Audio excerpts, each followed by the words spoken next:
Hey everybody. So I'm going to walk you through the process of what happened today and how it ties into what I have planned for you. So I last week asked for words for inspiration to just kind of get something to have a jumping point off for these Wednesday wisdom, especially since I missed last week. I just kind of didn't feel like I had inspiration, so I asked you all for words. And one of those words that came to me was light. And I'm going to share with you a verse from Matthew chapter 5, and then I'm going to share about my morning and my process and why I'm coming to you from a car and not from maybe a prettier setting. So in Matthew 5, it says, "You are the light of the world. A city set on a mountain cannot be hidden, nor do they light a lamp and then put it under a bushel basket. It is set on a lampstand where it gives light to all the house. Just so, your light must shine before others, that they may see your good deeds and glorify the Heavenly Father." I absolutely love this verse. It's one of my favorites. And before that, it talks about being the salt of the earth. And this morning, I had one of those image crises. I think especially women can relate to, but everybody knows. My hair is having a quarantine day. All my gray hairs are poking out the side. I'm having a terrible skin week and just kind of getting in my own head about, oh, I'm supposed to do a message today. And I don't really feel like I have the confidence. I don't feel like I look the part. And so I'm getting in my head and just talking all this negative self-talk and making all these excuses, really, is what I'm doing. And then at my house, I was like, okay, no, I'm going to suck it up. I'm going to do it. And then there's all these construction crews, very loud, working outside my house.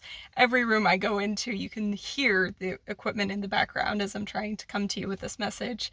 And it would have been really easy to just let that excuse go and say, oh, well, it's not going to happen this week, or maybe just not today. I'll do it tomorrow. I'll put it off.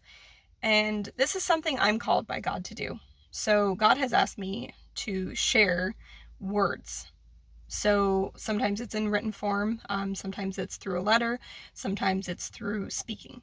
And that is one of the gifts he has given me, is the gift of words and the gift of speech. And I know that he has given me that gift, and I know he asks me to share that gift with other people. And it's really easy to get in my own head and to think that it doesn't matter, nobody cares, what's the point? I'm not feeling it today, I'm lacking in inspiration, I don't have anything good to say. So sometimes it really takes digging down deep and praying and reflecting and pondering what it is God is asking me to share with you, not what I want you to know. So that was one of the reasons I asked for words. And so thank you, Jacqueline, for the word light, because that really helped me today. And just looking at that passage, you are the light of the world. Your light must shine before others. And then that's so beautiful. So we have to let our light shine. We can't let our complexes and our issues and our insecurities get in the way of what it is God is asking us to do. Now, a lot of you, God is not going to be asking you to speak or write, but he is asking something of you. He has given you a very special gift set. He has given you a special way to serve other people. He has given you tools, and he has equipped you in a ways that humans just can't be equipped on our own. So he has given you all of those tools, and we have to get rid of our excuses. Oh, I'm tired today. Oh, it's loud at my house. Oh, I have gray hair showing. Who cares? I guarantee you, those of you that were watching this did not care what I looked like. For some reason, what I say connects with certain people, and that's why they watch. And it really doesn't matter what I look like. And so that was just my pride and my humanity getting in the way of letting my light shine for others. And this passage goes on again to say, your light must shine before others, that they may see your good deeds and glorify your Heavenly Father. So when we allow the Spirit to work through us, when we cooperate with that beautiful will of God, when we do what he's asking us to do, we reflect God's light to the world, right? It is such a beautiful thing. And we don't have to do it alone. That's the secure part in it. You know, it's not me and my own understanding. It's not me and my words. It's God enabling me and empowering me and lifting me up. It's Christ filling me with his light so that I am able to cast light for others. And if you've ever been wandering at night or someplace where it's really dark, where you get out of bed and you need to find the bathroom or get a drink of water, and you're stumbling over stuff and you hit your toe, and it's just not fun sometimes to walk in the dark. And people, especially right now, they need the light to see. Because when we cast extra light into the world, then people can see obstacles. They can see some of those evils that are lurking. And the more of us that shine, the more of us that do what God is asking of us, the more of us that spread love and positivity and light to the world, the brighter the world is going to be.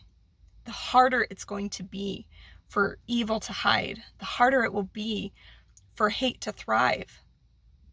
Light casts out darkness. Good casts out evil. Right? Perfect love casts out fear. All of these things we have to grasp and embrace. We must let our light shine. So what are those excuses that you have today? What is holding you back from letting your light shine? What is holding you back from doing what God is calling you to do? Why are you burying those talents, those gifts that God has given you and asked you to share with other people? They do no good buried under the ground. So when we give of ourselves, we give of our gifts, we serve others, we are blessed abundantly in return. So I hope you all have a fantastic day. That is a little bit on the word light. And I just wish you all light and blessings and courage today.